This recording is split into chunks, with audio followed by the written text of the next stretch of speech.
Hello everyone and welcome to another episode of Nintendo Everything Refresh, a very special episode 52. It has been a year's worth of episodes, which is very exciting. If this is your first time listening, we are here to keep you all up to date on everything new and exciting in the world of Nintendo. And we got a full cast today, which is also very exciting. I'm joined by Tom Chaplin. Hello, I'm back. Back again. I think it's the first time I'm 2 weeks in a row. I think that's a new one. Yeah, I think you might be right about that. We've also got Nicolas, who we're very used to having around here. Hello. Everyone's tired of me at this point. No, Nicolas, we're think so. glad to have you. And wait, was that Luiz Estrella I just heard in the background? Oh yeah, it's me. He's returned. I think it's been like 3 weeks or 4 weeks. I don't remember anymore. It's been like a month. I don't know. But yeah, Luiz, it's a pleasure to be here. I'm super happy. We were talking. People are asking about you on YouTube in the comments. People were like, "Where's Luiz Estrella?" And I said, "He's still involved." Who's this annoying guy who won't shut up about Zelda 2 every week? Bring Luiz back. Oh man. Yes, no, we're very glad to have everyone on, especially because this week has been a pretty big one for Nintendo. They've been busy. The fact that Tears of the Kingdom is right around the corner has not stopped them from just dropping random announcements and surprises on us. The big thing we'll be talking about this week is the Indie World presentation, where, believe it or not, folks, they talked about 21 games in 21 minutes. I don't know how they did it, but they crammed a lot into that showcase. We're not going to talk about the whole thing, but we're going to pick out some of the more notable games that we're interested in. Of course, we also had some Xenoblade 3 news this week. We got a release date for the Future Redeemed expansion, so we'll be chatting about that. The real reason Luiz is back. Oh yeah, Luiz saw this announcement and was like, "Oh, time to make my grand return." Barged in, broke down the door. Hey, don't say that because I really wanted to be on the Tears of the Kingdom episodes. So yeah. No, we're just giving you a hard time. And of course, this is the week that Advance Wars came out, so we'll definitely be talking about that towards the back of the show. But let's get started with this Indie World presentation. So yeah, most of us have seen it. Tom, I know you said you didn't see it, but you've been following some of the games that were talked about. Yeah, I went on NintendoEverything.com and got like a good kind of refresh on all the things that were announced in it. Good. So. Very good. That's what we like to hear around here. Well, I guess great websites, by the way, Nintendo Everything. Yeah, Highly really recommend it. Yeah. You may not have heard of it, but yeah, it's a place you can visit. Yeah, lots of great games to talk about. It's almost hard to tell where to start. Luiz, let's start with you. When you look at all the games that were shown off, what has you most excited? Oh, for me, it's definitely Oxenfree 2, Lost Signals. This game was announced a while back, I think maybe a year or 2 years ago. I think it's been a while. And then it simply disappeared. Like, they gave us a release window, but the release window just passed and we didn't heard anything about the game. I was a little bit worried that it would be canceled or something like that. But then no, it just reappeared in this Nintendo Indie World, and now I'm just super excited to play again.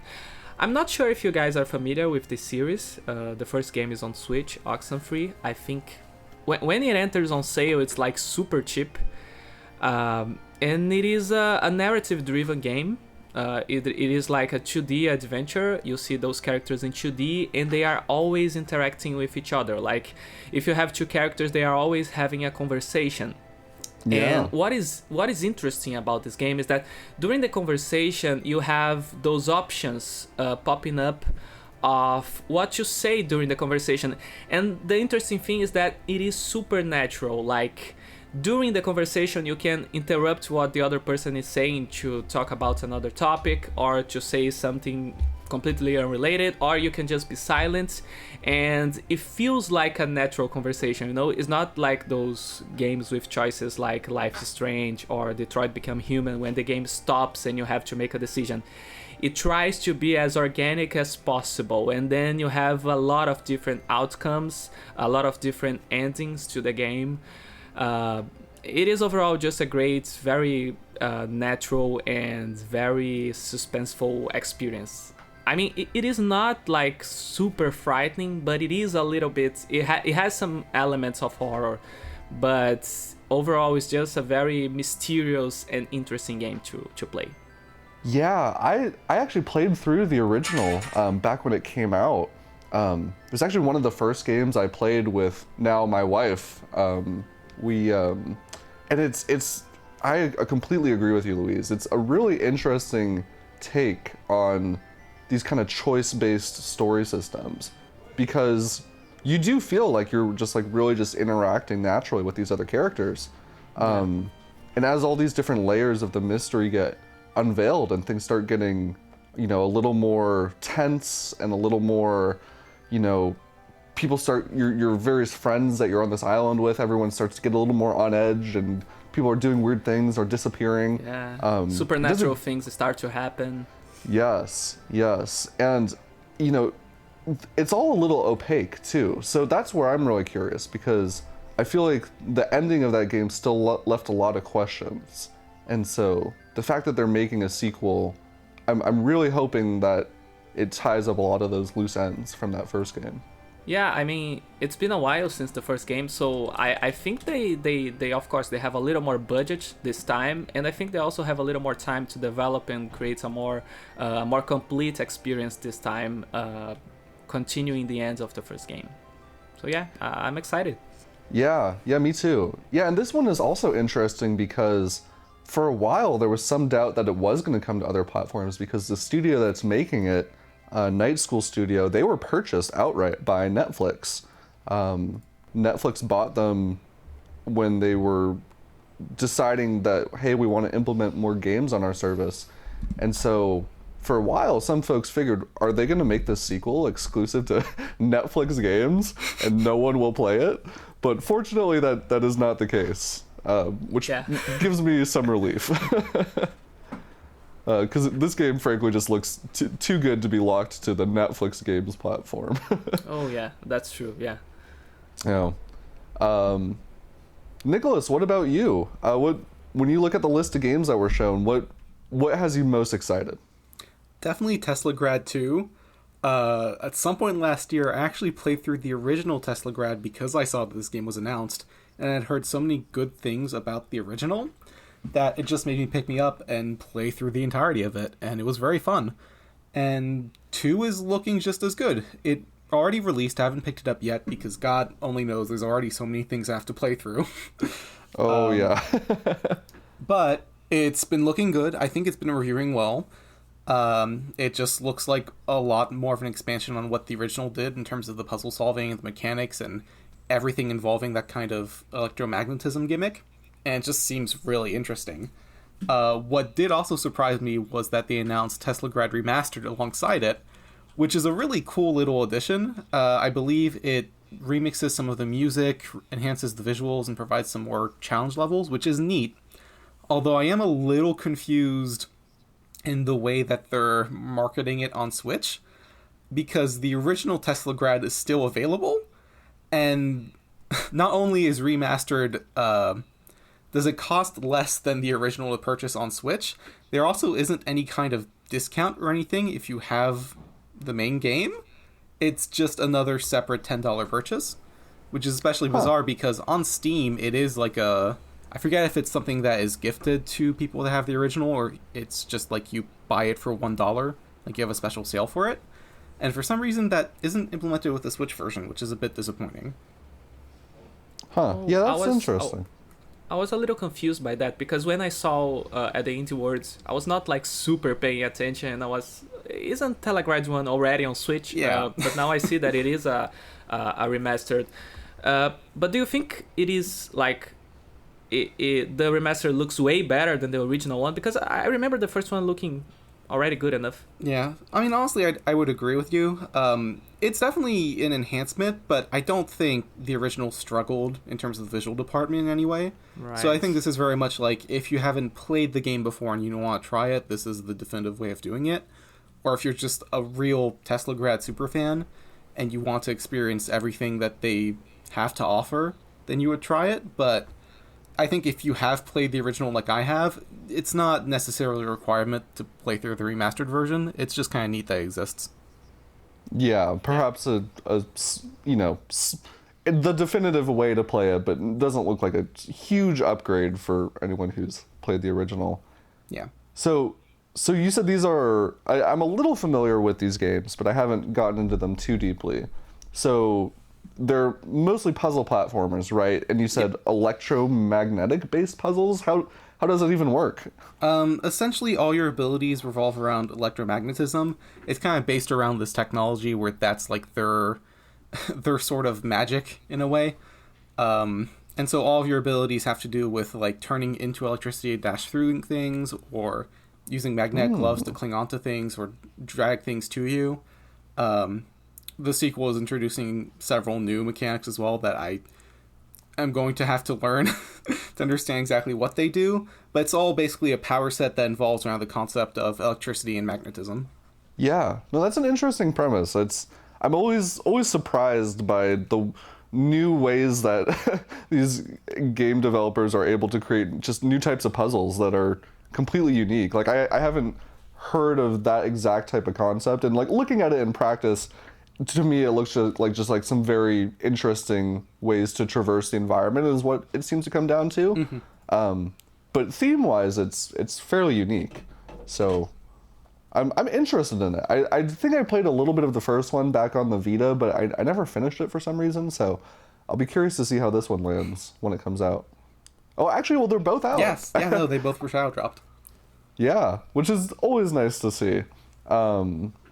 I wasn't expecting them to shadow drop both of them. I figured maybe they would just drop the remastered one, but no, they're both out now. So, yeah, if you're interested in these games, you can go play them right this second.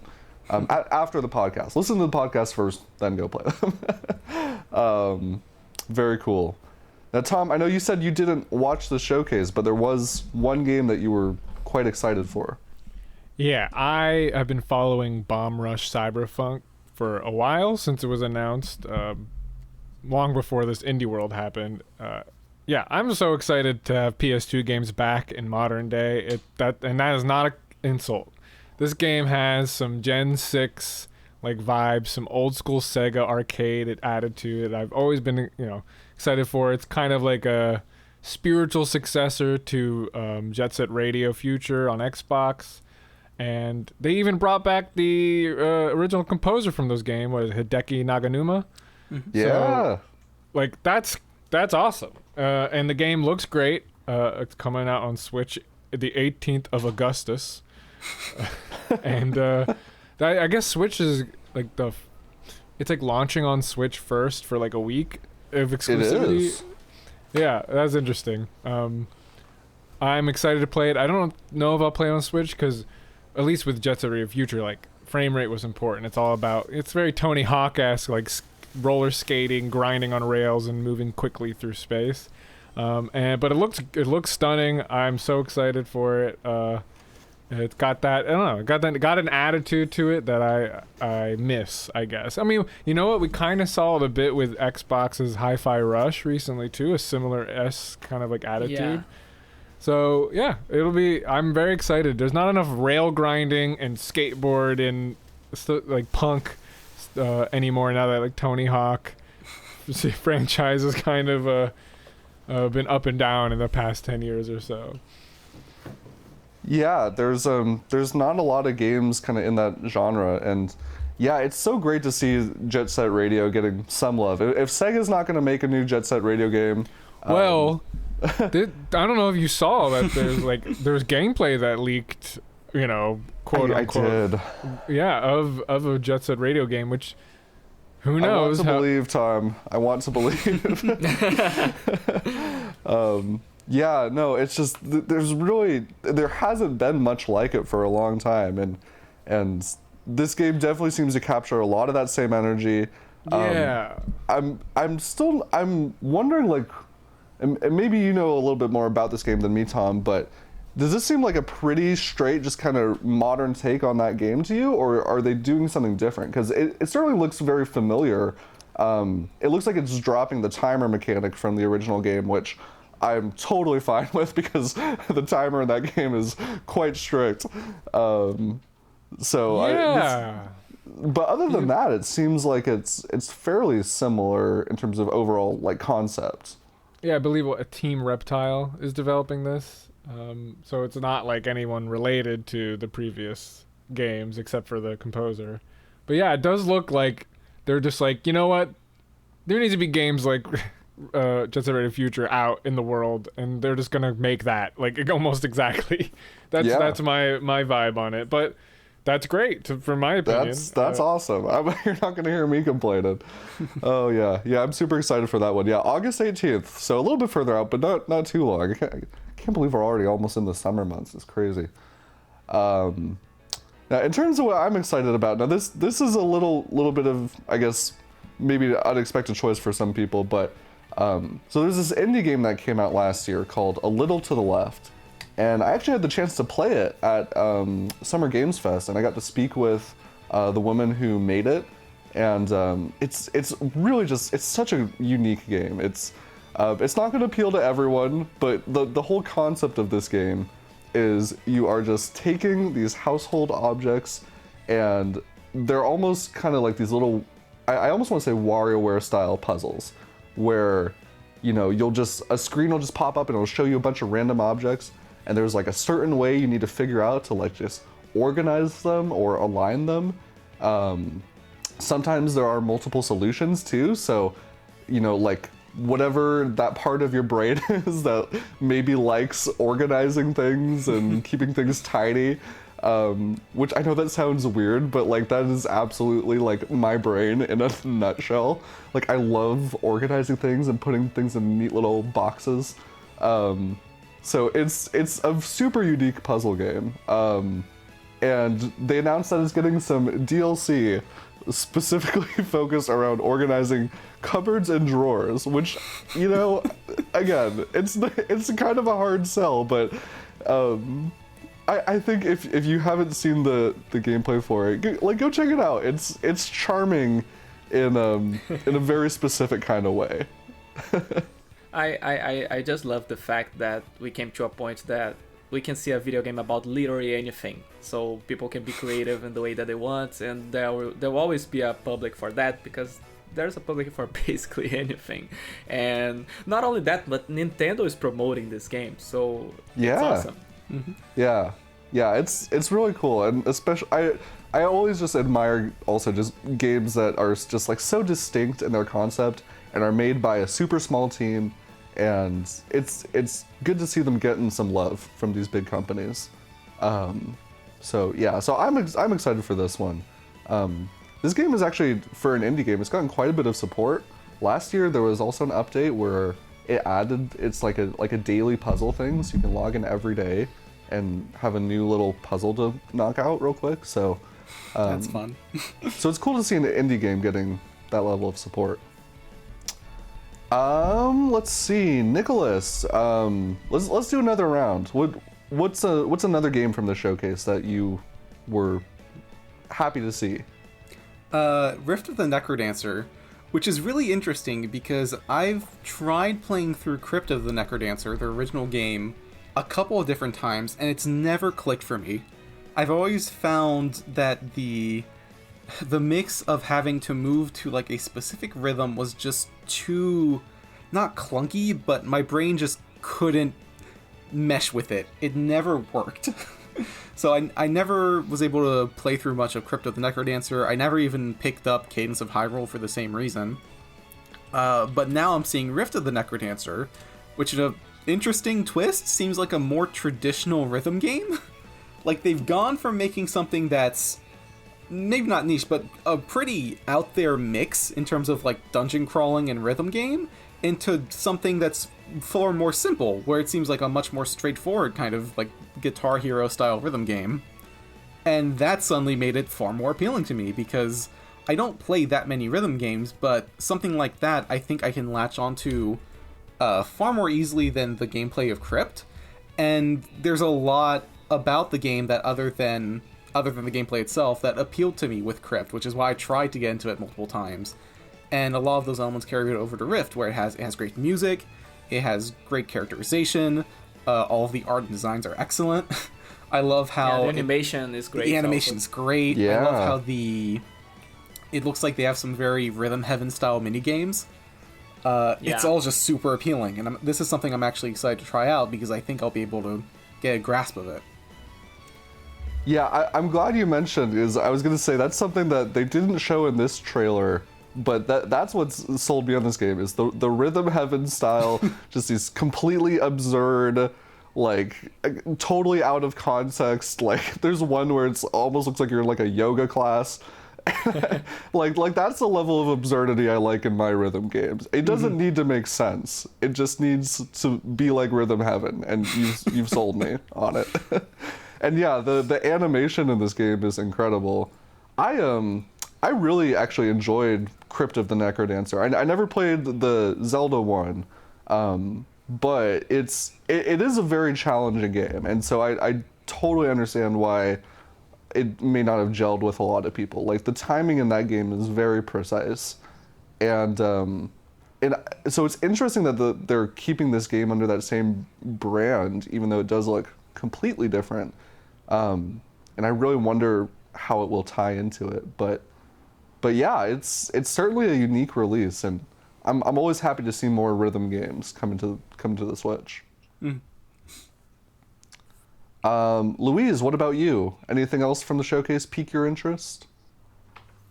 Yeah, so I just wanted to mention, because I think it's also like a relatively big announcement for an indie game, but Blasphemous 2 I think looks very, very good. The first one was a game that I heard a lot of people talking about.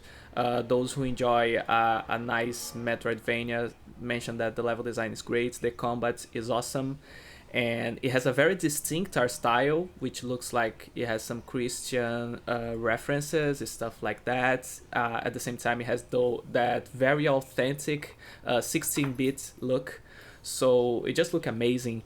I didn't play the first one. I know it was super cheap for a while, and I lost the opportunity to actually get it. But seeing the second one, maybe I'll give a chance to the first one. From what I heard, it is a fantastic game. Yeah, I have to say, I didn't really know anything about it, nor did I really know anything about Blasphemous 1, but it did pretty much just sell me on what they were showing of the gameplay alone.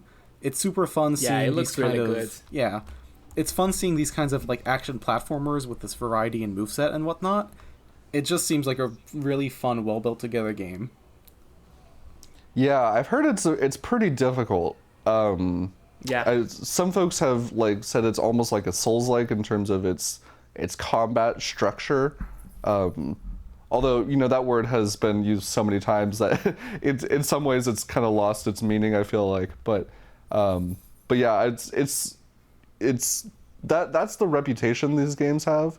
And so I know there's definitely, you know, a subset of folks who love these side-scroller games who also like these really difficult experiences. And that's who this game seems like it's really geared towards.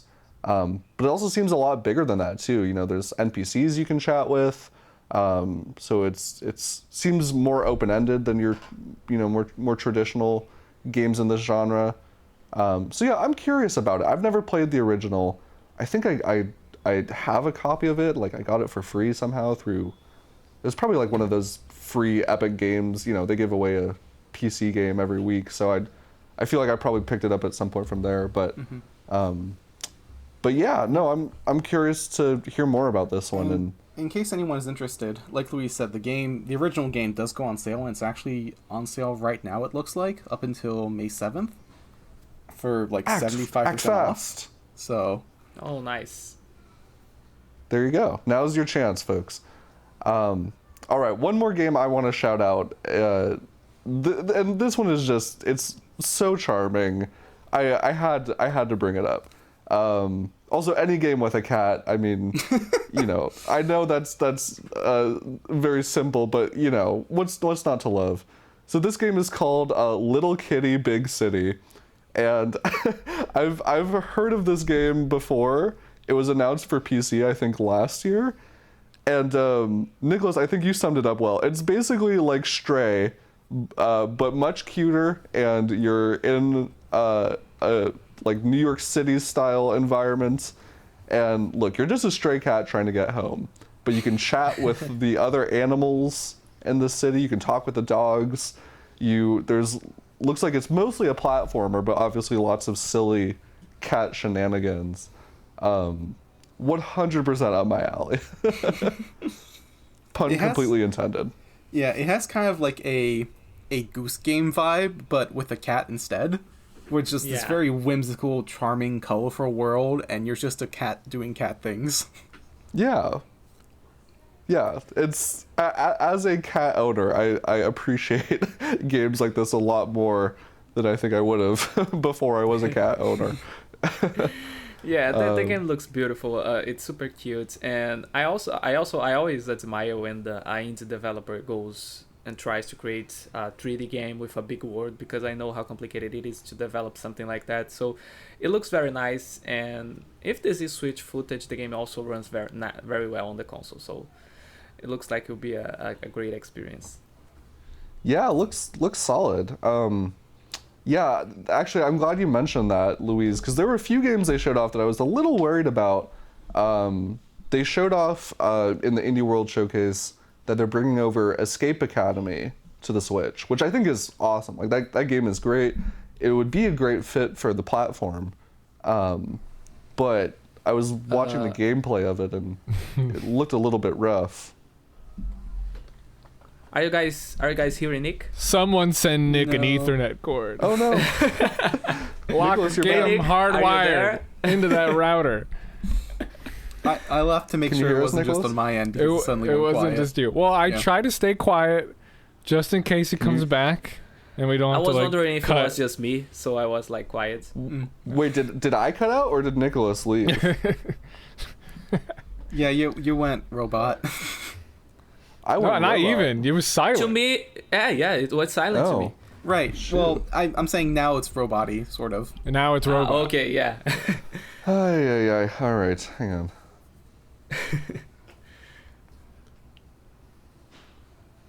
Okay, I'm back. Is that better? I think it's better. For now. Yes. Maybe. Yeah. You're on thin That ice. was weird. Nicolas, it showed that you had left. Well, he did because I wanted to make sure was... it wasn't on my end. Sometimes, occasionally, it's done that where it's just gone completely quiet for me, and I've left and come back, and suddenly it's worked again. So I was making sure it wasn't something on my end. Sorry, guys. I think you can just continue talking about the cat game. Yeah. So yeah, no, Nicolas, I'm glad you mentioned the performance on this one, because there were a couple games they showed during the showcase that I was a little concerned about. One of them, so like, I'm super excited it's coming over. Escape Academy, the complete edition. That game is great. It's a great co-op game. If you like escape rooms, there's a ton of content to dive into. Some of the puzzles can get pretty tricky, so it's a really good time. But the gameplay on that one looked pretty rough to me. It looks like they really had to just completely, like the visuals just look completely different from watching that game run on other consoles. So yeah, seeing stuff like that really makes you appreciate when a game is well optimized for the system. Yeah, usually with those indie projects, I mean, we know that they not have the budget of a big company, so if the game looks very complex, I know that it is already very complicated to develop for a single console, and then to downgrade it for like a Switch or other consoles, it is even more complicated. So usually, yeah, I expect the game to not run as nice as it could possibly run on the console, because it just doesn't have the manpower to do that. Of course, yeah. But overall, I mean, I think this was a pretty good showcase. Most of the games they showed off were stuff that has been announced in some form, or coming over from other platforms. So there were a lot of, I would say, completely brand new reveals or announcements into this one, but a lot of variety, and it's nice that most things had release dates attached to them. Can't take that for granted nowadays. So yeah, overall, I'm glad they did it. I wasn't expecting them to have one so close to all these big releases, but here we are. I think they are trying to equilibrate the show to not have like a big announcement that just overshadow everything else. Right. Like I see people a lot every time I'm into World. Yeah, everyone is talking about Silk Song, and I just don't see Silk Song being shadow dropped on an indie world, because I think the game is way bigger than just an indie project at this point. I mean, they even made some contracts with Microsoft, so we don't know if even a Nintendo Direct will be when we will find the release date for that one. So yeah, I think they just try to equilibrate so every single game receives a little bit of attention. Yeah, I agree. And they didn't stop at the indie world, folks. Let's get into our headlines, because there was another big announcement from Nintendo this week. And I'm so glad we have Nicolas and Luiz on this show, because there's a lot to talk about with this one. We got a new trailer for the Future Redeemed DLC for Xenoblade Chronicles 3. And on top of that, we have a release date. In fact, it will probably be out by the time you are listening to this. It launches on April 25th. And, I hope so, because I have to finish editing this to play the game. There you go. That's your motivation, Luiz. Get the podcast done so you can go play it. Yeah, so they released this blowout trailer that just completely sets the stage for what looks like it's going to be quite the mind-bending expansion. Now, granted, I haven't played Xenoblade Chronicles 3. In fact, as I'm sure Nicolas will be keen to remind me, I have made a public commitment to play Xenoblade Chronicles 1 at some point this year. So I feel like I did see a spoiler when I watched this trailer. We're not gonna go. Hopefully we'll try to avoid that a little bit. But Nicolas, man, how are you feeling about this? I don't know where to start. I mean, I guess the first thing is like random 9 p.m. drop of the DLC, which is insane. What? Like, just the entire over there, man? Trailer. Like, I don't. But then like. The release date, because we had kind of had an idea that it would probably release by, I think, late July, since that's when the soundtracks were going to come out, and the soundtracks would feature music from this game with their track titles, and they probably wouldn't want to like spoil elements of the game through that. So it was probably, it was likely it would release in like June, July, definitely after Tears of the Kingdom, because why would they put something before Tears of the Kingdom? That just doesn't make sense, right? Yeah, no. Yeah, that just doesn't make sense. Oh man. You got almost 3 get the weeks. feeling. You got 3 weeks to play this. You can do it. Yeah. It's like 2.5. 2.5. 2. Let's call it 1.5. I got have 1 week. finals. Yeah, we don't really know how big it's going to be, right? I mean, the story implications are going to be big, but I guess, anything in Xenoblade is not going to be small. Well, the second game's DLC was incredibly big. So it was like 30 hours. True. And this is same price, I believe. So, I have a suspicion that this is going to be bigger than Torna, so it's probably going to be at least like 40 hours. That's insane. That's a whole game. And listen, basically. Yeah, I mean, reminder that they sold Torna as a standalone game you could buy for a bit. Yeah. Which I was hoping that's what happened with this one, but it doesn't seem like they're doing that. I hope it happens might. in the future, maybe. Because I think... yeah, but wasn't Torna like day one with it? No, they didn't announce it right away, I don't think. Oh, I didn't know that. It's but like possible, release. But... Anyway.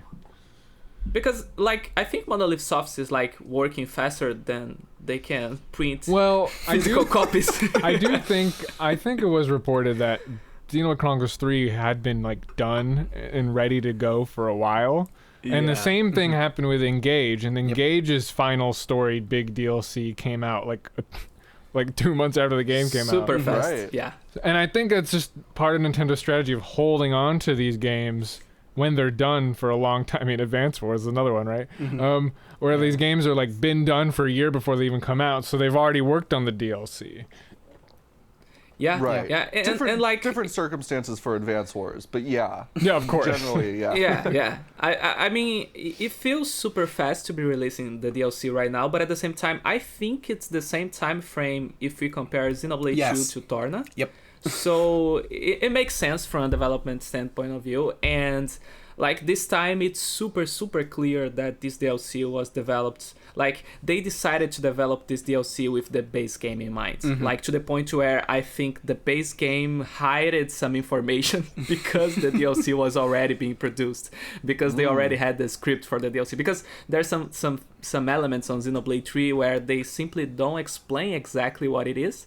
And like from the trailer of this DLC, I already see them explaining some stuff. So it does feels like they were developed like with the DLC in mind. I'm so jealous of Luiz and Nicolas here because I played Xenoblade Chronicles 3.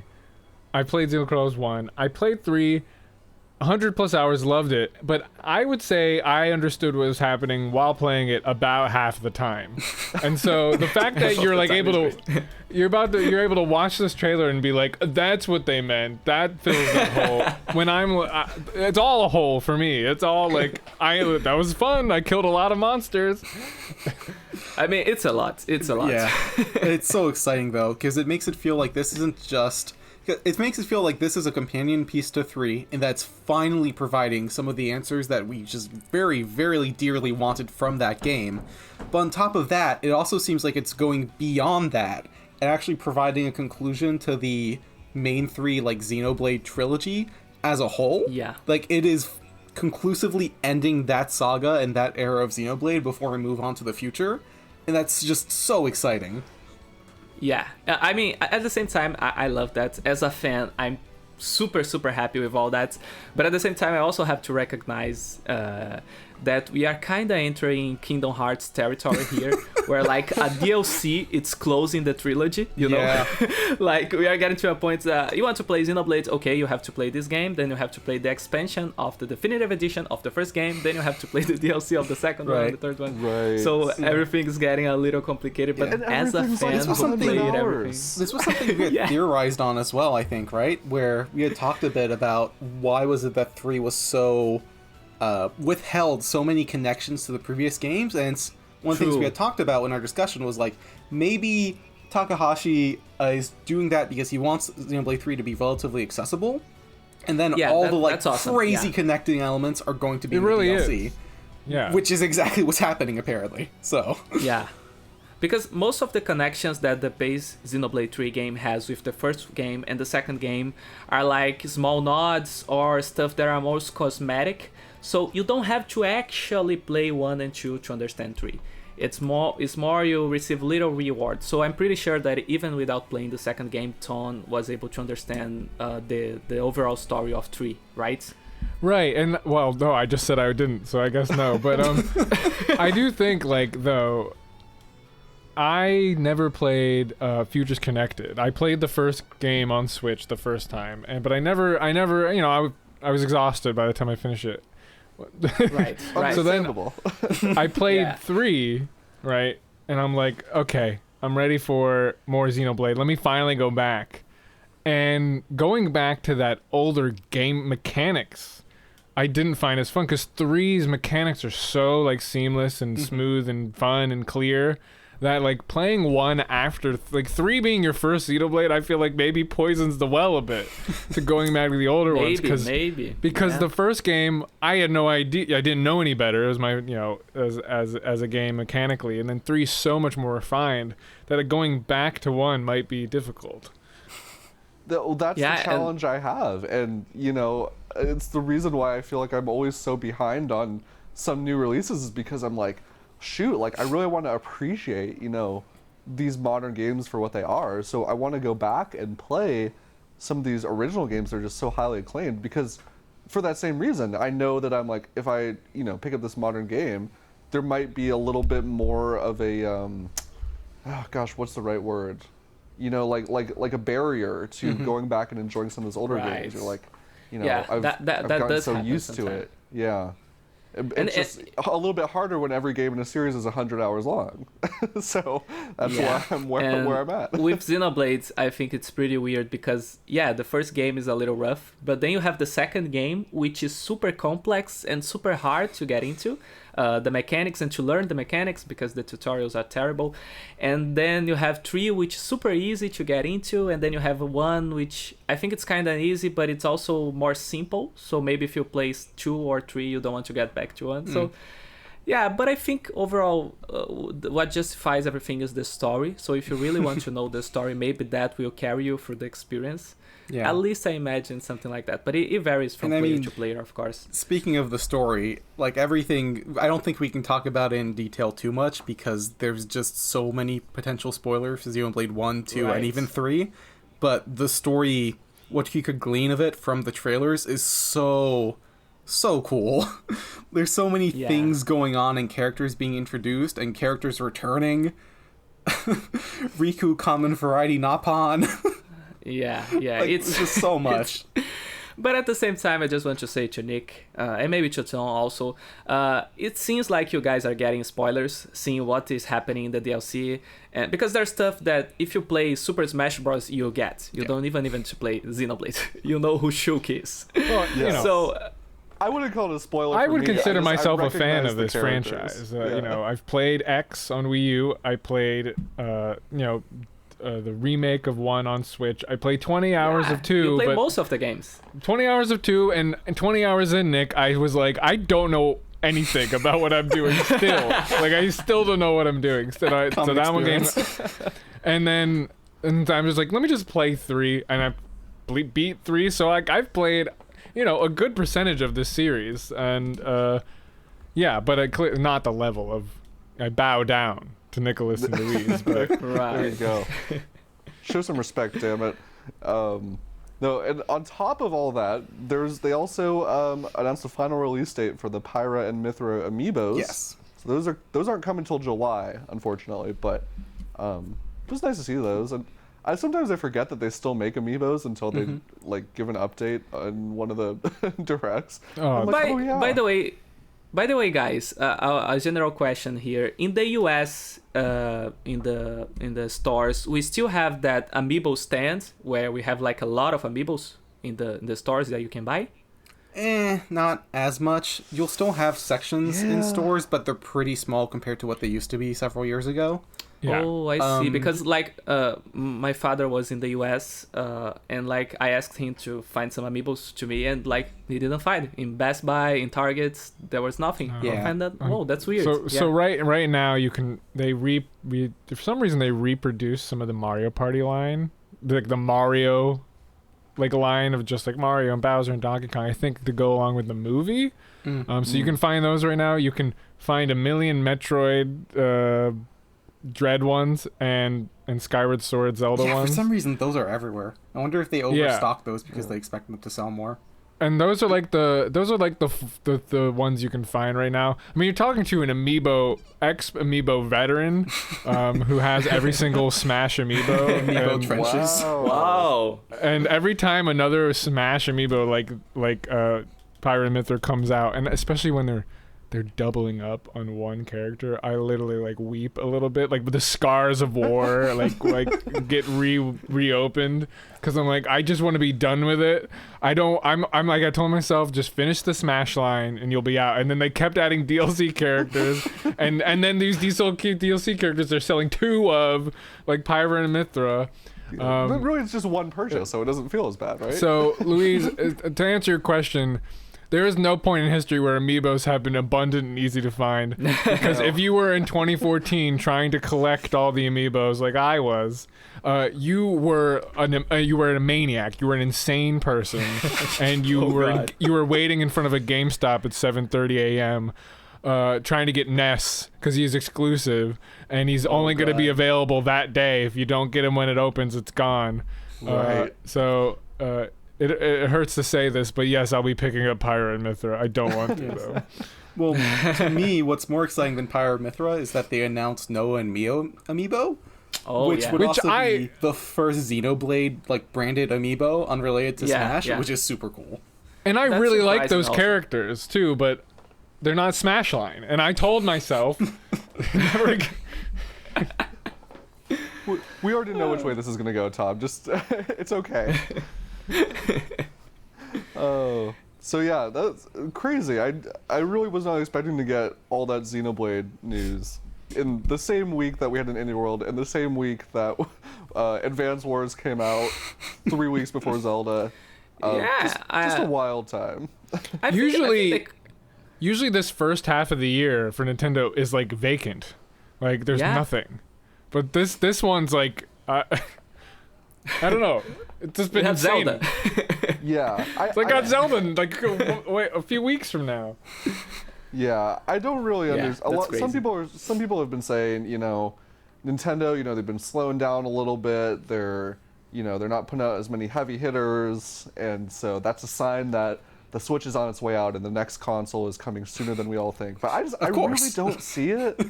I really don't see it. I feel like they've been keeping up a really steady rhythm of releases and adding, even if not big releases all the time, adding value to existing games and Switch Online and all that. So I think they're doing pretty good right now. Yeah. And overall, I just don't try anymore to be predicting what Nintendo will do because, stuff like that simply happens. Xenoblade DLC is announced and is releasing 1 a week week later. Yep. Same, with the same mindsets, I don't doubt that they maybe release a new Switch version at the end of the year, or maybe next year, or maybe no, they will release in 2 years, 3 years. I really don't know how they plan stuff. See, I'm picking up my first OLED next week, so I have no doubt that they're going to announce the next Switch within a month or two. Yeah, absolutely, 100%. Yeah. So one of the other announcements that Nintendo made this week was they're adding some more games to Switch Online, specifically for the Sega Genesis, part of the expansion pack. And I'm going to be honest, I know one game on this list, and that is Street Fighter 2. And so I'm hoping, I know we have some more retro experts on here. Tom, have you heard of, by chance, Pulseman, Kid Chameleon, or Flicky? Oh, yeah, I mean, I've heard of them. Pulseman is a Game Freak game, famously. So that's a non-Pokemon Game Freak developed title. I will say, I will say that my Genesis knowledge is not up to, I am on a Nintendo website, so I will not call myself, I will not tell anyone. Here, right. I'm not going to tell you when I've played these games, so I won't say that. But yeah, I've heard of them. Kid Chameleon, that's one of more like famous Genesis exclusives. So we have enough Street Fighter 2 on Switch anyway. No, more. There's never enough versions of Street Fighter 2. Didn't they literally release like a Street Fighter 2 collection that had 12 versions of Street Fighter 2 or something like that? I had several, yeah. Yeah. Yeah, we have Ultra Street Fighter and I actually was happy with that because I don't have any version of Street Fighter on my Switch, so now I finally have one. I don't know. I think there is an SNES one though. Yeah? I would be surprised if there wasn't. Well, they are selling the 35th anniversary. What was the 30th anniversary collection? Yeah. If you're gonna play Street Fighter, just get that collection. You get all the games. Yeah, So- a lot of people recommended that because it has 1, 2, 3, and all the different versions. Alpha and right. Yeah. But I also it's nice to see that they're actually updating that part of the Switch Online service. I didn't expect Sega to be so giving us so many games because they have their collections and stuff like that. But I think we actually have a good amount of nice games right here. I don't know if you guys remember, but when the expansion pack of the Switch Online was announced, people were rioting on the streets. People were completely very unhappy with the price and stuff like that. But seeing right now with all the games from the 64 and the GBA and the GB and how they are always updating, it actually looks okay. I think I'm not complaining about the price that I'm paying on my I have a family subscription and it's super cheap, so Right. it actually is okay. Okay is as best as I'd go though with it. Okay. Yeah, the online service still is really bad in most games. Yeah, And the other companies are offering way better stuff. Sony with the PlayStation subscription and the Game Pass. Right, I haven't Yeah. dabbled too much in the Genesis lineup. I play, there's some great games like Castlevania Bloodlines, one of the best Oh, yeah. Castlevanias. Streets of Rage, I think, are on there. So like, there's some really solid games on the Genesis selection specifically. Yeah, I think I just wish personally, it's great that they're updating these, but I think I would, they're basically they're doing one platform a month. It seems like they're like, all right, this month we're doing Genesis, this month we're doing one N64 game, and I kind of I wish if this is how they're gonna do it, I wish they would consider doing like, all right, here's, it's May now, we're gonna give you, one N64 game, one really good Game Boy game, one really good SNES game, Yeah, and like keep kinda all what the I've been platforms updated, rather than just these dumps just for, one And console at a time. But I don't like how they they frame those games. Like they really want to give those games super spotlights. Like they announced Pokemon Stadium on the Switch Online, and it's like this big thing in this game, but it was kind of playable on the Virtual Console already, and it is an old game, so it would be nice to have these games in a faster Look, pace. you brought up a pet peeve of mine that the Stadium games, half the games are unplayable because there's no Pokemon Red or Blue to sync your game. Like that game's designed as like post game content for those original games, and so like you enjoy the mini games. Yeah, that's rough.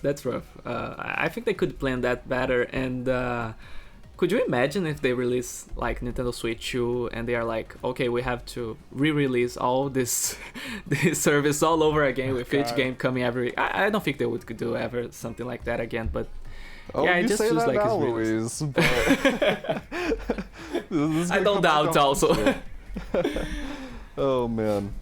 Yeah, it's we were just talking last week though about how it's I was enjoying going back and dabbling just in some random NES games, and so I won't complain that they're adding these games because I'm like, who knows, one of these days it might just be like a Tuesday night, I don't want to get into a big new RPG or something, just pop on and play some Flicky on Sega Genesis. You won't have a great time.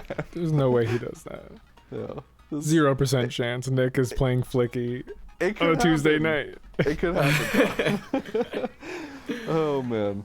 Well, one thing no one on Switch will be playing soon is Paladins, because that game just announced that they are dropping full support for that game. And I wanted to bring this up because I know none of us really here are huge multiplayer, online shooter game fans. Gosh, that really rolls off the tongue, doesn't it? But it's notable because this is the second time this has happened in like 2 weeks. So this company, High Res Studios, they have quite a few games out. They publish a lot of these types of multiplayer team-based, MOBAs or FPSs. And Paladins came out on Switch, I want to say fairly close to the console's launch. And they also had another one that they put out a few years ago called Rogue Company.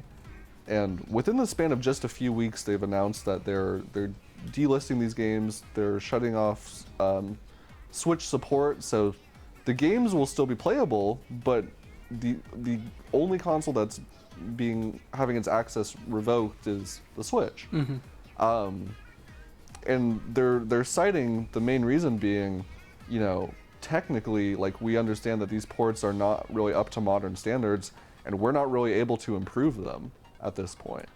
Like, they're kind of hinting that the gap between, the Switch version and the versions on other consoles is just getting too big at this point. Yeah, it's definitely interesting, because you would think that if they were aware this would be a problem, they wouldn't have poured the games as is in the first place. But, Yeah, I mean, it's probably more related to the number of players who likes to play in it, right? Because, like, if there was enough people playing it, maybe they would still keep it working. I just feel that also the overall fever of those free-to-play games is kind of Not that it is completely over, but I think usually we see more people still playing just those big names, well, like it's oversaturated Fortnite. too, yeah. Yeah, I think it got oversaturated, and even if the game is free to play, like you can just download it and play it, I think a lot of people simply don't want to. So yeah, I see. And looking at the Switch, I think a lot of the time the Switch is not the first choice for those hardcore players that are probably the majority of people who are still playing those free-to-play like Paladins, which is a game that demands like you understand the game and they want to play in 60 FPS and stuff like input delay. So usually I don't think the Switch will be the first platform of choice for a lot of people, and then it just makes sense to drop the support when there's not a lot of people playing it. Yeah, it's definitely a tricky situation. It's made a little bit more complicated though by the fact that I remember specifically when Paladins was first coming to Switch, they originally launched it. It was not a free-to-play game at first. Originally, you had to buy like one of those founders packs to have access to the game. So there are people who spent money just to get access to this game at one point, and it's completely going to be delisted now. That's really that where sucks. I have more of a problem with, especially with these free-to-play games where people have spent money on them. All right, one more story I want to make sure that we hit on before we move on to some of the releases that came out this week. And this is an update on the story from last year around this time where Nintendo was suing some folks from Team Executor, which, for those who aren't familiar, they are a company that were selling devices and also producing software that would make it easy to get into your Switch and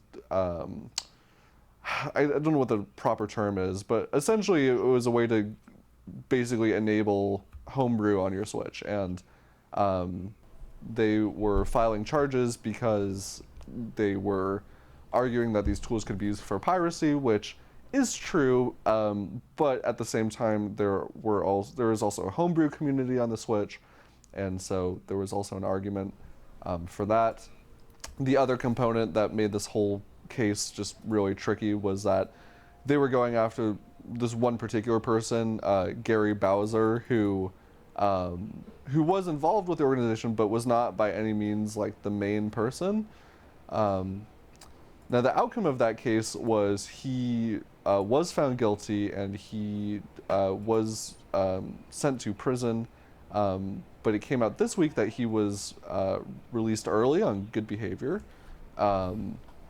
And the thing that was a little shocking, I think, to some folks was that he owes Nintendo just a massive amount of money as part of this case. He owes them like $10 million, and he was saying that he's going to have to be paying Nintendo roughly 25 to 30% of his income for the rest of his life, which is just kind of crazy. And I know this is a complicated subject. People have a lot of different opinions on piracy and everything, and my personal opinion, I'll just say this, is that to me it seems strange for a company as big as Nintendo to essentially go and target one individual so aggressively and essentially, ruin this guy's life, even if what he did was wrong from a legal perspective. Nintendo is just concerned about the financial implications, right? It's all about money. So I don't personally think that this was the right way to deal with the situation. But yeah, I'm curious what you guys think. Because what he did was wrong, and I think he actually got money from it. So he actually got money with another company property. However, when I see, I'm not a lawyer, all right. I'm not even. I don't even study the law, but I think this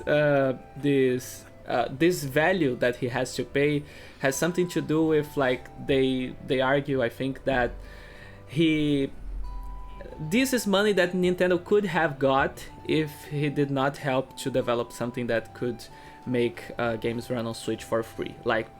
He actually made Nintendo not get the money that they could.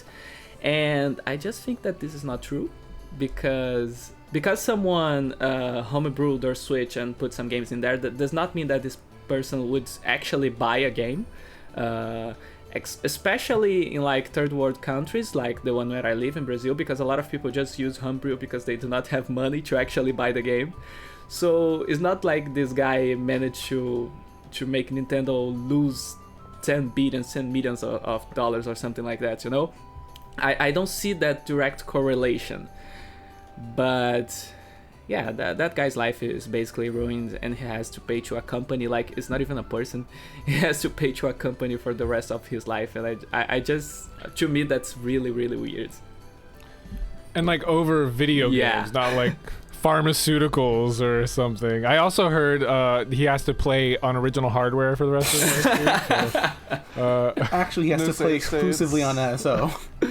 Yeah. You cannot play an emulated version of Zelda. You have to deal with latency on NSO or get yourself an NES. It's the only option. Like when he tries to download Dolphin on his PC, it just doesn't work. Like only on his PC.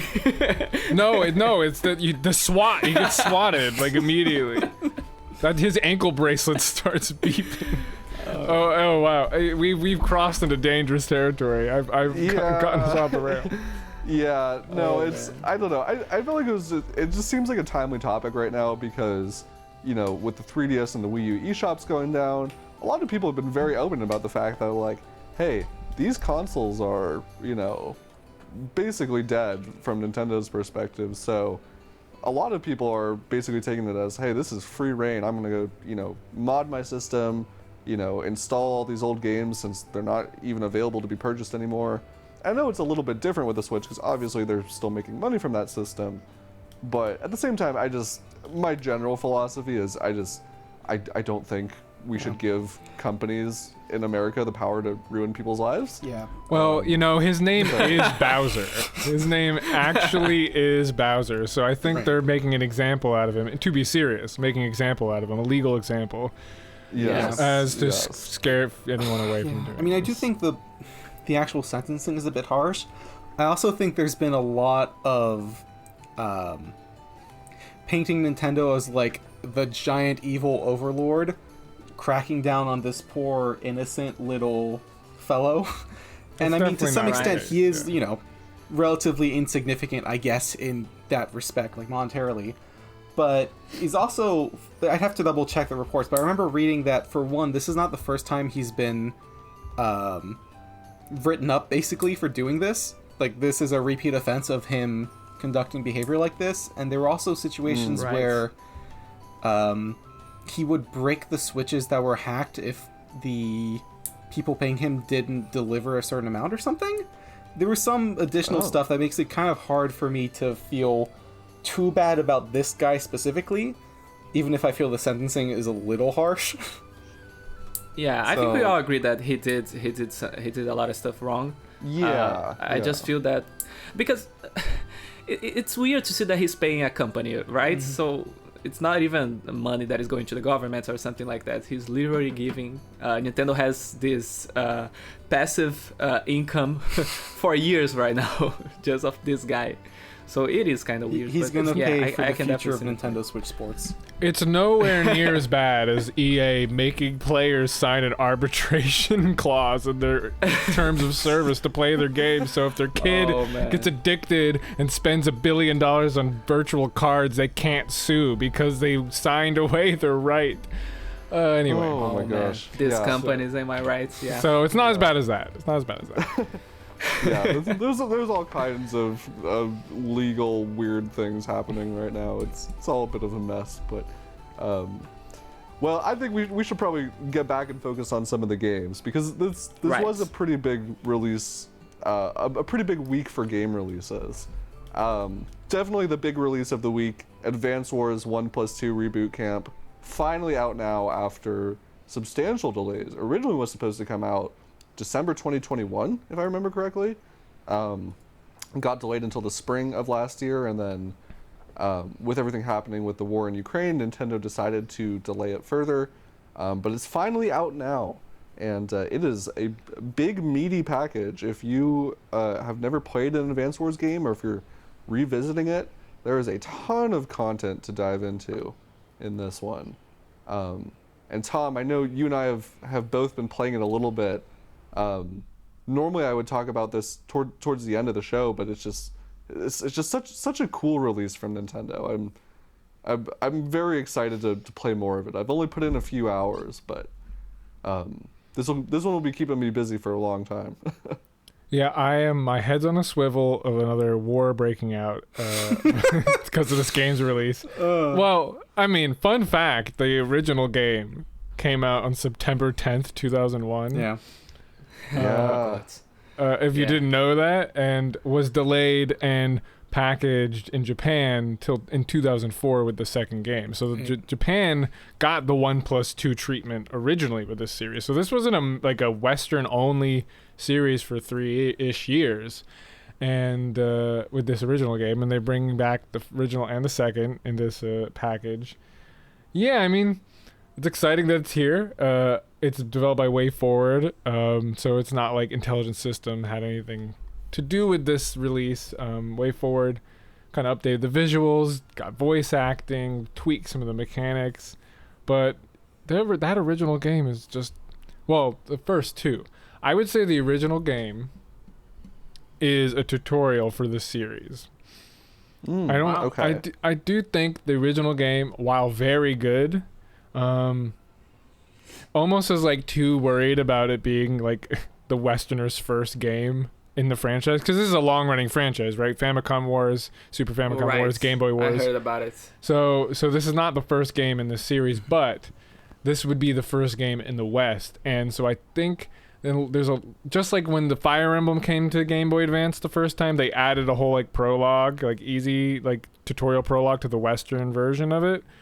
I feel like Advance Wars 1 is kind of doesn't have the story scope or the system scope of 2, even 2. And when you get to 2, like 2 is substantially improved in so many ways mechanically and from scale and narratively that that's like the meaty part of the package. 1 is like to get you just in love with the gameplay, which it is a great formula of like chess like strategy, no RPG, you know, no characters like Fire Emblem, right? It's more like chess pieces. And there's like a headquarters, that's the queen. If you take that down, you win automatically, or you can just take out every piece and win that way. You can start it. Oh, I've been sacrificing. One of the major tips, and hopefully there'll be a guide helping you out for any newcomers to the series from us at Nintendo Everything on our channel. Sacrificing the APC units is like a number one strategy for anyone to get through, because for some reason ABC units being the unit that you can load infantry into, Nick. Yeah. And well, for some reason the AI like has like like the hots, and you can like pull in like a medium tank barreling for like the rocket. If you put an APC unit in range, it's gonna hit the APC unit. It doesn't care. It doesn't matter what the threat is. A without fail thing, or is that's how the AI of Advance Wars 1 is like obsessed with the APC unit, and so if you're ever in a tight spot, like just throw an APC unit in the range of an attack, and you'll be safe for at least that turn. Yeah. I do really love, this is my first time playing Advance Wars ever, and that's why I was so excited for this package, is because it's a blind spot I wanted to correct. And one of the things I love about this is, I've played so many strategy games where the main element of the strategy is, the positioning certainly plays a part of it, but you're thinking about things like elemental attacks, or I have to get ready for my big special screen clearing attack and things like that. The game is mostly about positioning, which I really like, and I think your comparison to chess is great, because I spend most of my time when I'm coming up with a strategy for this game, most of my time is spent looking at enemy attack and movement ranges compared to my own attack and movement ranges, and trying to find like a sweet spot that I can like nestle in a rocket launcher or something. And so it's very refreshing to me compared to yeah, I guess in some ways you could say it's more simplistic in that you don't have a ton of different, weapons and things like that you have to balance. At least not in this first game, which is where I'm at right now. But I like that just kind of just zoom out. You look at the whole battlefield. You're like, all right, where can I pinch off my opponent? Where can I kind of sneak in some infantry units? It's really compelling. Yeah, there's a puzzle gaming, ness to it, right? Like, unlike Fire Emblem, where there's a lot of like RPG player expression, it's your characters you can choose and you build them and you kind of develop your team. Right. You have a limited amount of units. If you have a factory, you only have a limited amount of money, and there is like a solution in mind when they design the maps and the enemy placements, and it's about figuring that out and optimizing it through replay. So, and there's ways that I like that more, but also, like, man, I do miss, like, that RPG kind of personalization to the strategy element that Fire Emblem has, but it's a different thing. It's just different. They're very different games, even though they're both in the same genre. This. If someone's not into Fire Emblem, they could be into this game because it's so different. It sounds like this is an amazing game to play, like, on portable mode. Like, because I don't have the attachment to the story in the game. You will, Luis. Like, waiting for something. You will when you pop open and Sammy and Andy and Max are there, and they're so charismatically silly and fun, and they're all doing goofy, silly stuff, and they're cool, and then it gets real all of a sudden. You'll get an attachment very quick. They're great character design, great characters. They got voice acting now. I've always loved. The animation is awesome. I've always loved the characters in these games, the commanding officers. Now you don't play as them; they're kind of in the background, but they do give the game a personality that makes it like Saturday cartoon fare, and so Saturday morning cartoon. And, that sounds fun. Yeah, you'll love them immediately because they're very like designed now. Nick, I want to hear I know we're going long here. I want to hear your thoughts on the visuals, though, because I am a little disappointed on the actual game visuals, and especially the animations for the battles are like the frame rate tanks every time. I turned off the animations because it takes so long and it looks jittery, and I just turn off the animations completely and get to the action because I do think the like Unity 3D aspects of this game pale in comparison to the like otherworldly beautiful sprite art that was Intelligent Systems in 2000. I mean, Fire Emblem on GBA, Advance Wars on GBA are like industry standard like pixel art and animation, and I come to here and this is like poorly optimized, a little like, I don't know, generic 3D Unity engine like stuff. Obviously the 2D animation stuff is great, but I'm curious what you think about the visuals. Yeah, I for my part, I'll say I haven't really noticed any performance issues. Maybe I just have been. It's when you enter combat and then that black bar comes and you attack, like in that cinematic sequence. Oh yeah. That is when it dips, and not only do those animations take a while anyway, but then there's like slowdown. It just takes so long to like do a battle. I have more fun just turning off animations and getting through quicker. Gotcha. I'll have to look for that because I haven't noticed it during my limited time with the game so far. Honestly, I like the art style. I can completely understand where fans of the originals are coming from in terms of it feeling a little more generic and losing some of the personality. I can totally see where they're coming from. I think it's charming, honestly. I think that even if I would actually maybe like a little bit more like detail, like if they're going with this art style, I don't know, I think they still could have done things to make the maps feel a little more dynamic, or make it feel a little more there's a little more action going on, shifting to this. But I don't really mind the Toyland aesthetic. I think they did a good job with it. I really like the subtle animations, and like when you are watching the cinematic battle sequences, there's little details, like the way the little people in the tanks will like point and gesture, and then missiles on. Like I love little stuff like that. But yeah, I would be interested to see to play through one of the older games and have that as a point of comparison. They're gorgeous. The DS ones, amazing looking. I mean, 1 and 2 look great too. Like, it's definitely a series worth playing original hardware as well, because it is very different. But this package, you're right though. You can jump right into 2 if you want. You can skip 1, and you get 2 great games. For the price of $60, which is the price of 3, I guess. It's a little pricey, but all the online functionalities in this game, I don't know how well it performs, but the map builder is in the game. All that stuff that I could see there's like a legitimate community around, which there's a great video documentary on YouTube about, like, the community, the Advance Wars online competitive community, and how they've been still like playing. And back in the day, they were playing on like a browser that one guy made, and would update like every like day. And so you would have to like refresh the page what the next turn was, and games would last like years.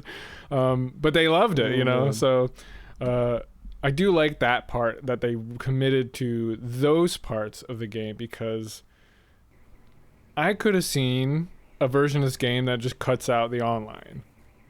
You know? No, we're just not doing that. Just you get the main games and that's it. Yeah, I think that would have been completely fine, honestly. Just because there is so much content. But yeah, it's nice to see. The local co-op intrigues me. I'm curious how that would work. You'd really have to have someone who really knows this type of game. Like, you're not just gonna whip out Advance Wars at your next family gathering and be like, all right guys, everyone take turns on each turn. But yeah, it's a good package, and I think for me it's gonna be one of those games where it just kind of lives on my Switch alongside Mario Kart and all that, and just, whenever you're craving a little dose of strategy, just pop in and crank out a few battles. Seems perfect for that. Or you can play Minecraft Legends, right? Or Minecraft Legends, yes. Yeah, there were some other games that came out this week, believe it or not. Yeah, Minecraft Legends is a pretty big one. My understanding is that this is more of a real-time strategy take on the Minecraft genre. So you are kind of controlling different groups of what they're called mobs in Minecraft. So you're controlling, different types of soldiers and navigating around real time, defending bases. There is some level of building mechanic, but it's not the focus in this one. It's more based around combat and defending points and all that. I've heard good things about this one. It's not really at the top of my priority list right now, but I'd be interested to check it out at some point. It's a strategy game renaissance this year. It's crazy. Like, I feel like every week you guys talking about another strategy game on the Switch. Yeah. It's hard for me to even view this as a strategy game, though. It just looks so different.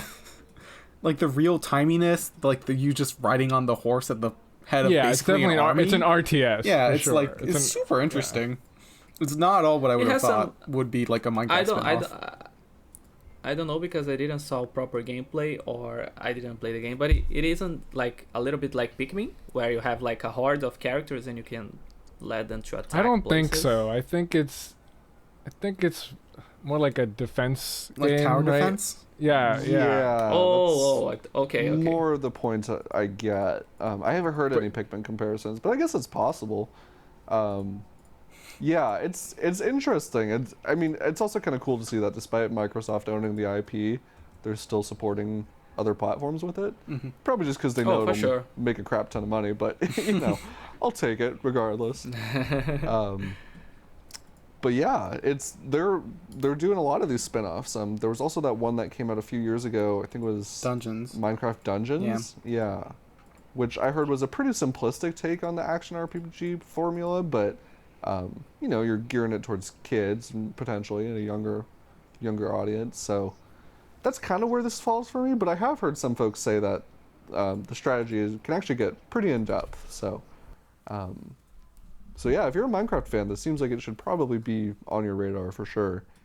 Now, if you're not planning on playing the Xenoblade Chronicles 3 expansion, or maybe anything else for the foreseeable future, there is the Yeah. Final Fantasy Pixel Remaster collection that brings you a whopping 6 Final Fantasy games to enjoy. The first 6 games. And we talked a little bit about this one on a previous episode, so we won't spend too much time on it. But yeah, you can now play almost every mainline Final Fantasy game on the Switch, which is crazy. Like what do we figure out? It was everything except for 11 and then 13 onwards? The 13 trilogy, yeah, basically. And I mean, talk about a perfect fit. I mean, having all these games in one package on the Switch, if you're really looking to go back deep into the origins of this series, now that they fixed the font, you got nothing to worry about. Yeah. I really want to play 6. The only Final Fantasy that I played was 9 on the Switch also. So I'm curious to know more about the series. I want to play 6 because that's the one where Tetsuya Takahashi, the producer of the Xenoblade series, actually worked on, and his wife also. So 6 it's a sounds marriage. interesting to me. I mean, all these games are great. I mean, maybe 2 is probably a little divisive, but these are all like all-time classics, and I think they're all probably gonna. This one is kind of feels. I don't know if the Switch version is worth the price if the font bothers you too much. $75 worth mentioning. Yeah, like 15 each, right? Or do they sell them individually at 20? Oh, you know what? Because it might be. I think the bundle is I don't know in dollars. A Yeah. discount, but As much money as they can get away with, I think is the Yeah, What's like the Dragon I Quest ones, which is interesting. what was that? More expensive than the Dragon Quest ports, which is interesting. Well, the Dragon Quest ports are mobile games. They already had made those ports. I mean, so are these though. phones. Yeah, But no, but that came out these are new. Like the Dragon Quest one's the old mobile ports. Like these were made I newly for understand. mobile and Yeah. Steam recently. sure. So, To though you're answer right, your you are question- right about that. I think though usually Square Enix has some sales on the eShop, so Yeah, to answer your question, Final Fantasy 1 and 2 are $12 each here in the US, and then the others are $18. Oh, okay. So, Okay. Gotcha. bit That of a makes discrepancy, sense. but I guess it kind of makes sense. Yeah, 1 and 2 are Yeah. much shorter games. right, so. Right. Right. It's not the only NES ones though, are they? I believe 3 is an Yeah. NES game as well, but it's a longer game. I mean, if you look at Dragon Quest, Right. 4 is 3 and 4 are insanely longer than 1 and 2. So they were able to kind of. what is What was that? what is the one where we actually start to get like a proper story, like In Dragon Quest? 3, right? Or Fire? No, Final Oh. Fantasy. Yeah, like a more developed story, I would say. Hey, okay. The story's good in first one. The second one has a crazy story where you the villain becomes king of hell after you defeat him once, and he comes back and but probably 3 and 4. Oh, okay. Yeah, 4 I hear of a lot. Yeah, if you're looking for one of the more modern entries to start with, Louise, I really love 12. I think 12 is one. I haven't played all the Final Fantasy games by any means, but of the ones I've played, 12 is really solid. It's really different in some ways. Like if you really like how Xenoblade handles its combat, based on what I know about Xenoblade, there's some similarities in terms of how the combat plays out. So it might be worth a shot. I do own 12 on Switch. I have to get to that eventually. Yeah, I would recommend it. I'm gonna switch gears here, literally to a racing game that just came out. People are calling it Disney's version of Mario Kart, which mixed feelings on that whole sentence basically. But Disney Speedstorm came out recently. Now this game is gonna be free to play at some point. Right now, you can buy access to it via a founder's pack, which that whole model just kind of confuses me because you could easily spend yeah. $30 to $70 on this game right now and get not by any means a feature complete version of this game, or you could wait 6 months to a year and get a free version that might have more content but has worse monetization. Money. Yeah, I don't really understand. I'll say I like the idea of this game, right? Like, I like the idea of... Yeah, me too. There's so many, like, great, like, worlds that they could set as courses. Like, I know one of them is they have a whole track based on Monsters, Inc., where you literally, like, you know, you start in the factory from that movie. You go through the doors and transport into different worlds. Like, I'm like, that's cool, you know? I think it's just the monetization model of this game is just making me a little wary. Right. Makes sense. Yeah, also I think I still have some doubts about Gameloft. I want to give them the benefit of the doubt to see if they can actually develop a nice and fun racing game for consoles, but yeah, it makes me a little scared of what that game actually is. Did you play the game or heard anything about it?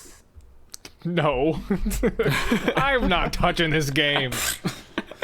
It's evil. It's predatory. If Mickey Mouse. Tom. Mickey Mouse.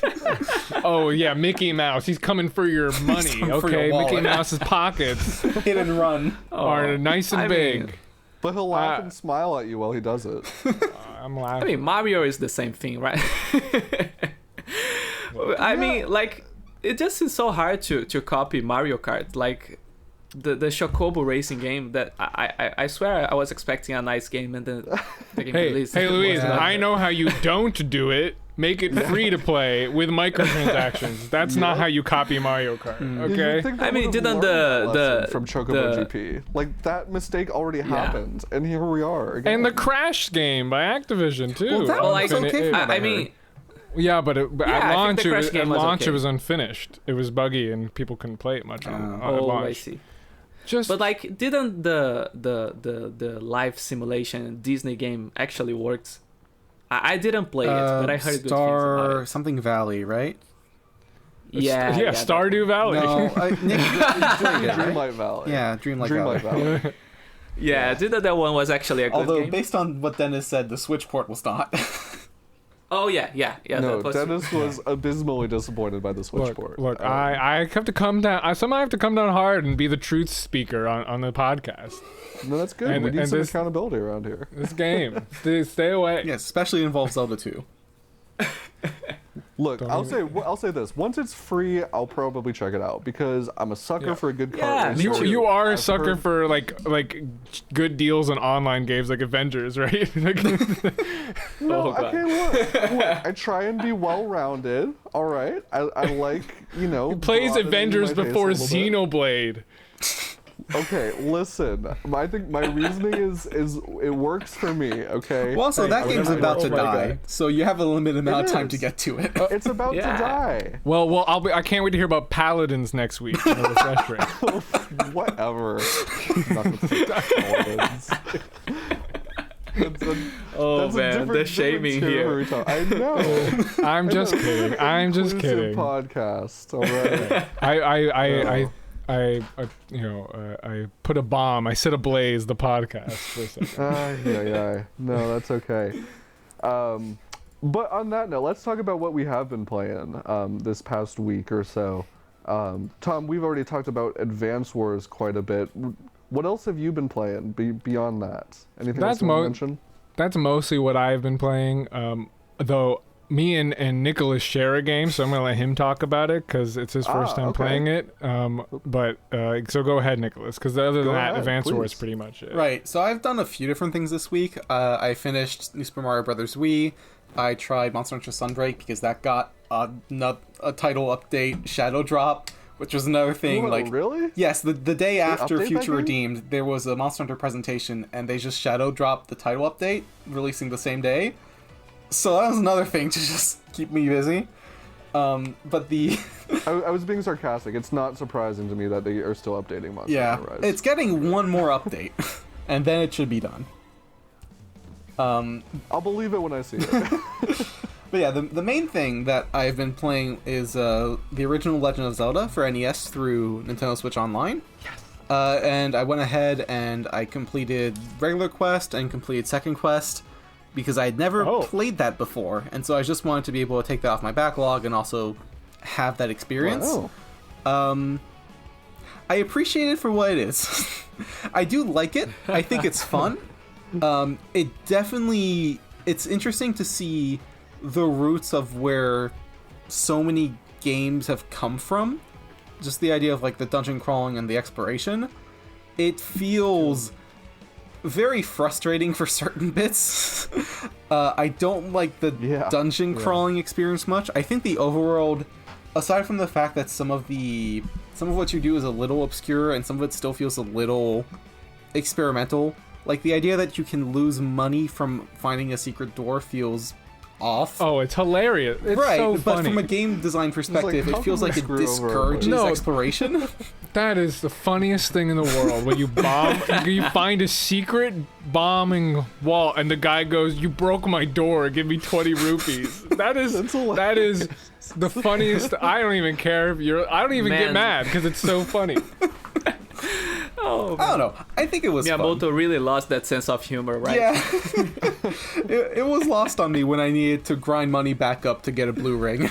Well, that's the thing. You said you don't like the dungeons, you like the overworld. I'm flipped. Like, the overworld to me is like the grinding backtrack place, and the dungeons are like the really focused, linear, like well-designed, like challenges. I think my issue with the dungeons is more so some of the enemy encounters just feel like it's too much. Like certain rooms where you have 6 whiz robes and like 4 or 5 of the little orbs that take away your shield, your sword for a little bit. It just feels too much like I'm playing Pac-Man with 17 ghosts. Yeah, but that is, to be fair, I think that's like Dungeon 7 when they throw the wizards at you. So you hopefully, like, you know, but are you using bombs in combat? I am. Are you using bombs? I am trying to use that's how bombs you in deal combat. But even then, it's still, you have a limited stock of bombs. And so many of these dungeons, you need to be bombing the walls to be able to find if there are secret passages. And if you run out of bombs, then you just have to exit the dungeon, either get really lucky and get bombs off an enemy, or exit the dungeon and go buy more bombs. Yeah, how did you play this game? Partly using a guide, not the entire way through because I still wanted to try and have a fresh experience, but whenever I got too stuck, I would just look at a guide to try and figure out where to go. Also a little bit at the start just to have an idea of what I could do from the get-go. I did look through the manuals for the game, so I tried to base myself more off of that than an actual, like, fully written walkthrough. I definitely ended up needing a guide for the later sections, though. Yeah, especially, like, early on, if you're not, you know, there's a lot of things you can just immediately get that'll make your time so much easier. Like the sword upgrade and two or three heart pieces you can get before the first dungeon. Yeah, you can get like literally everything in the overworld before the first dungeon, except for like 2 heart containers, which is wild. It's open world. You know? Breath of the Wild. Yeah. Look at this. Well, Breath of the Wild before Breath of the Wild. I know people have made that comparison before, but there really are a lot of kind of shared themes and ideas between the original game and Breath of the Wild. Yeah. Yeah. But no, it was fun. I enjoyed my experience in the end, even if I had a few gripes with it. I still really enjoy what it is and where it came from. And I also started playing Zelda 2. I'm not super far in that yet. Yes. I'm going to try and beat it before Future Redeemed, but so far I'm enjoying it more than Zelda 1. I think just because it's something different, and that makes it kind of fun and entertaining.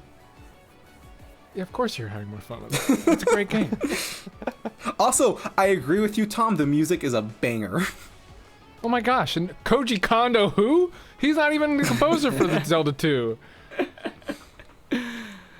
Music's great in the first game too. I will say the dungeons in 1 are there's like no puzzle solving except for bomb walls. Like it's all combat, pushing blocks, like rooms, and pushing a block once you've destroyed all the enemies. Walking through tangible, like intangible walls in Second Quest just randomly.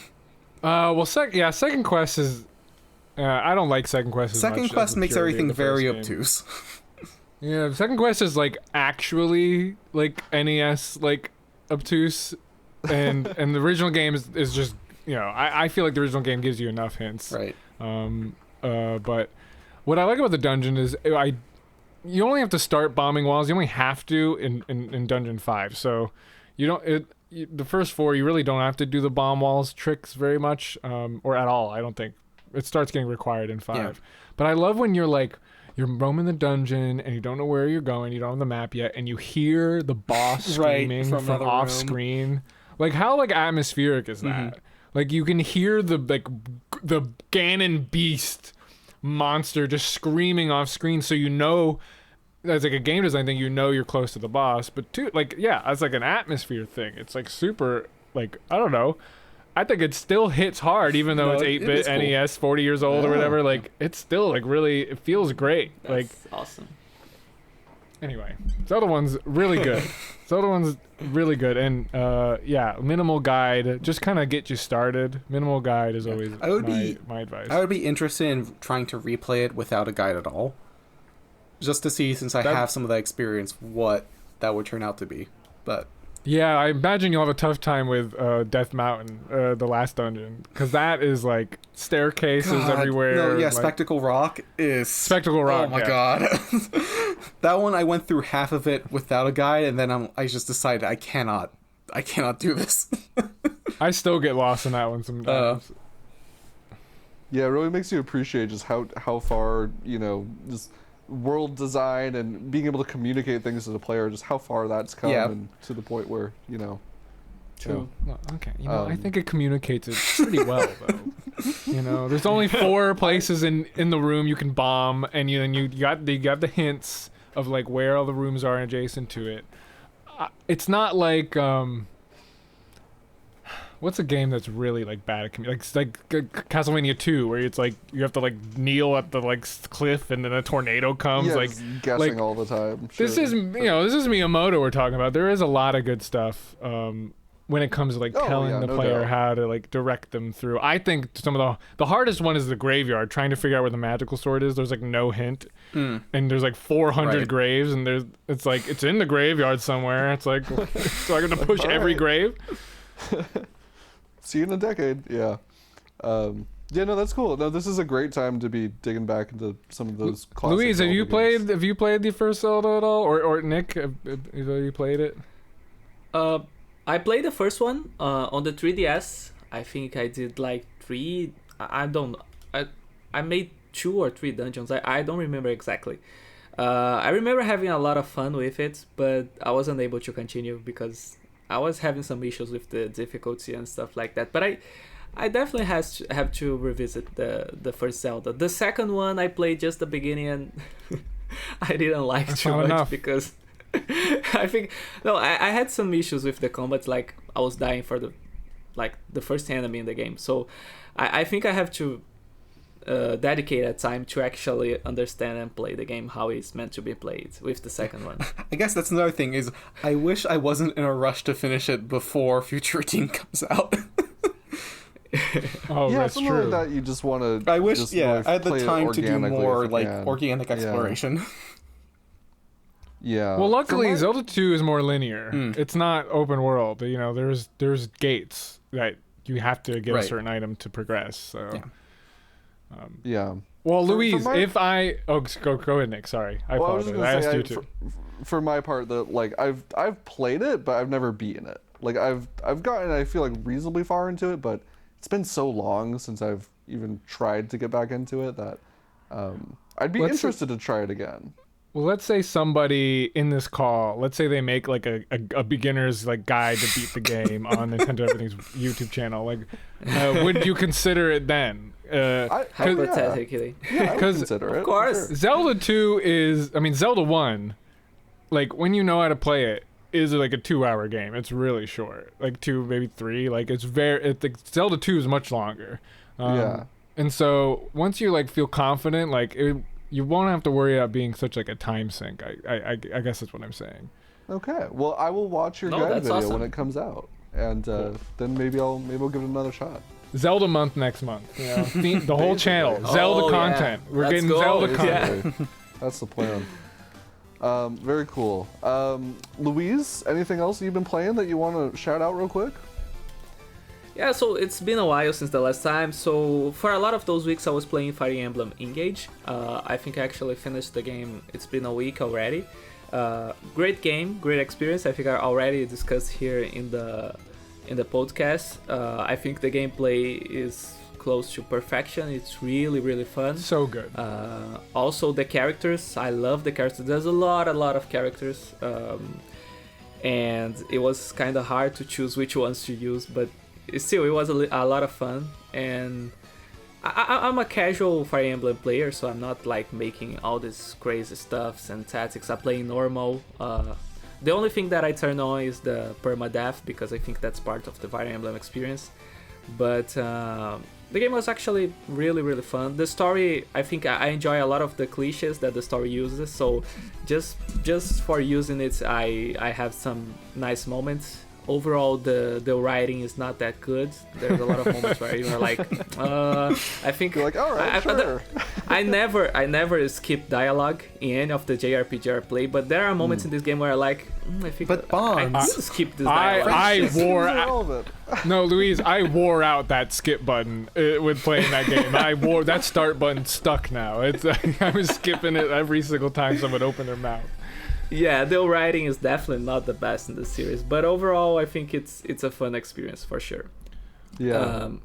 My plan right now was to play Minish Cap until Tears of the Kingdom comes out, but then yeah, Nintendo messed my plans, and I'll keep playing Minish Cap. I did the first dungeon. I have a lot of fun. Like for now, it's just the classic 2D experience, like similar to A Link to the Past, to Link's Awakening, that kind of style of gameplay. I think things will get weirder as long as I go more into the game.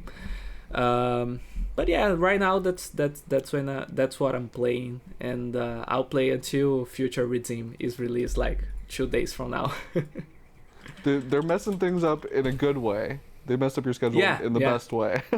No, it's I'll definitely return to Minish Cap after Tears of the Kingdom. Look, Minish Cap's a great game. It's it's directed by the Tears of Kingdom director. So like yeah, it's Hidemaru Fujibashi. yeah, right? yeah. Well, by the way, congrats on beating Fire Emblem. I assume a maddening run is not in your future. No. Yeah. That's But a whole other ballgame. A lot of my friends recommended me to play on hard, but I don't feel that. I mean, I could play on hard, but then I don't like to lose any character, so I would be restarting the battle a lot of the time. Look, so luckily, I made a beginner's guide that will help you out with that. It's already on the channel. It's already out. It came out this month. So if you need, sounds like on fire with the content, right? Yeah. Seriously, look. there's gonna be a guide for every game at this point. Hey, well, because I argue that, especially this game, because the gameplay is so good, the harder difficulty is actually like refines the gameplay a bit more. But I do want to warn you, as someone who's bought the DLC pass and then played a bit of the story content from it that just released, like I am very disappointed in the DLC in this game, so I don't really recommend that. The Val Xenologue, you feel the story is not like it's like a alternative reality. The story's okay. The story is okay. It's actually the gameplay. Oh, I see. That really suffers in the DLC, which is unfortunate because I love the gameplay and they kind of did some crazy weird stuff to it that really hurt, I think, the experience. It's almost like untested for harder difficulties, and so it's kind of impossible to play the way I want to play a Fire Emblem. So I warn against the DLC versus just doing a replay on hard difficulty if you want more content, or don't, because that takes a lot of time and you have plenty of games to play. But anyway, I just wanted to warn people about the DLC. I was pretty. I trust Xenoblade more with the $30 game like DLC pass, but with Fire Emblem, this $30 pass, it was a big disappointment for me. So no, I've heard that sentiment echoed a few times. Yeah, because and I think I mentioned something too. Just the idea of this whole game is just based around you're gonna unlock new basically spirits of these old Fire Emblem characters. But we're gonna lock some of them, the ones that you might be most excited for. We're gonna lock them behind DLC. Yeah. Well, I will say, Nick, that the DLC maps that you play to unlock those characters are like the best maps in the game. Like they're like really creative, interesting maps. I'm only talking about like the Fel Xenologue specifically. It's actually really fun to play those maps, but unfortunately, you get those characters are locked behind those maps. But the maps themselves are actually really fun. Right. Well, that's good. That's good to hear at least. for my part this past week, and Tom, you may not approve. I know there's other games I should be playing, but I wanted to check it out because look, I don't understand the decision-making process between Nintendo and their game trials. I really just don't. I'd like to sit in on one of those meetings. They're like, we could offer up any game as our next Switch Online game trial. What should we pick? And they're like, I know. Let's pick a Star Wars first-person shooter from like 2002. That seems like the perfect. No, you know, I perfect approve. I played this game growing up, so you know what, Tom? I was very surprised. Like, I had a great good time game. playing this Yeah. game. Yeah. but Nick, and one thing I just have Tom. I also want to know decision making because this game is $7 on the eShop. A free trial for a game that cheap seems a little silly too, though. It does. Well, it's on sale right For now. what I it's think worth, normally though, it's 15. That's only the game trial in the U.S. In Europe, it's Fast RMX, which Right. is probably a little better, although still a bit odd. Right. But yeah, I'm really enjoying this game. I wouldn't consider myself a massive Star Wars fan. I mean, I've seen all the movies and I certainly enjoy the games, but I'm not like super deep into the lore. But the concept of this one is cool. The idea that you're playing as a, Republic elite soldier basically, and you're on the front lines. It takes place during the Clone Wars kind of story, but it's a totally different perspective on it.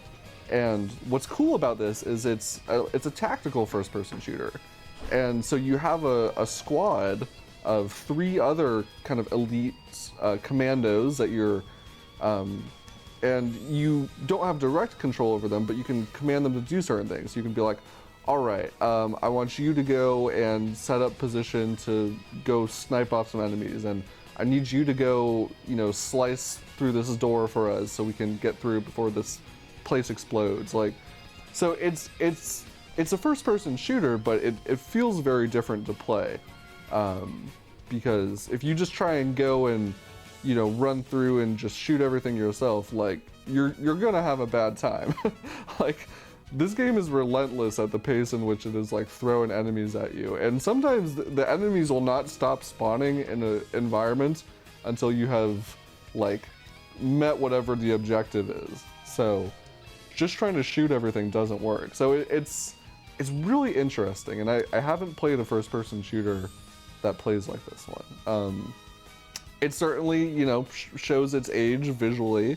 The shooting is not the tightest thing in the world at this point. It's, kind of typical of the era. You're not really like aiming down your sights at all. You're just trying, trying to align your gun reticle with an enemy and hoping for the best.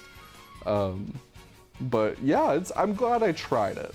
It's not the type of game I would have ever thought to buy. So there you go. No, I respect that. That's a classic gen Xbox game, right? Yeah, yeah. That was in the era where LucasArts was making their own games, and they were pretty well-renowned developer. I don't think this game's like an all-time classic, but it's definitely a solid romp, especially if you like Star Wars. I think it's the non-canon Star Wars, right? It's the Apocrypha. It's the Sure. It's the Star Wars lore that Disney will not recognize or talk about. Sure.